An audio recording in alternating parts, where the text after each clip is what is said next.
Radot LV piedāvā interaktīvi tiešsaistes mūzikas mācību materiālus. Uzņēmums savu darbību uzsāka pirms 3 gadiem. Projekta mērķis ir interaktīva un saistoša mūzikas apguve bērniem, sagatavotas stundas mūzikas skolotājiem, atvieglojot gatavošanos procesu, kā arī šī ir iespēja mācīties gan skolā, gan mājās no dažādām ierīcēm. Uzņēmums Radot mūziku jūs varat atrast mājaslapā radot.lv dažādus kursus, un arī īstenībā mēs 2020. gadā sākām ar grāmatiņām mūsu Kārkliņu apvienībā. Tātad šis ir ģimenes uzņēmums, kurā mēs sākām darboties.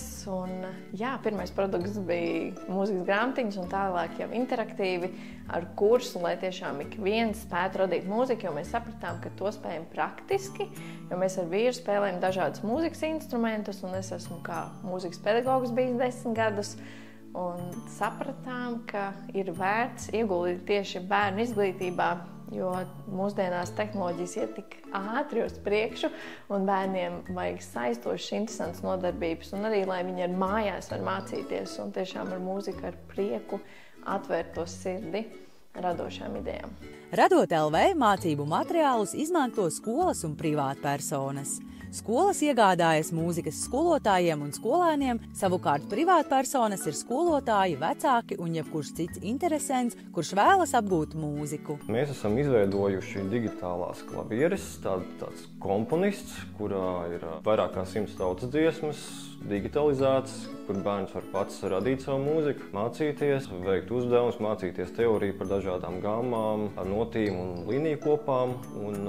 Tagad skolās arī parādās interaktīvās tāfeles, projektori, un šo visu mēs varam izmantot, lai mūzikas mācīšanās procesu padarītu tādu bērnam saistošāku. Mērķis ir dabūt to bērnu interesi, iemācīties mūziku, saprast, ka mūzika var mācīties ne tikai no sausas teorijas grāmatas, bet arī var interaktīvi darboties un kaut kā noķert to bērnu uzmanību. Un, lai viņam parādās interesi, kāda tā skaņa veidojās, kā tā nots veidojās un kā var no tā radīt kaut kādu skaņdarbu. Aicinu ikvienu tiešām noticēt sev, radīt un priecāties gan mūzikas stundās, gan skolā, gan mājās, un tiešām patiesi no sirds radīt un atvērt savu sirdi brīnumiem.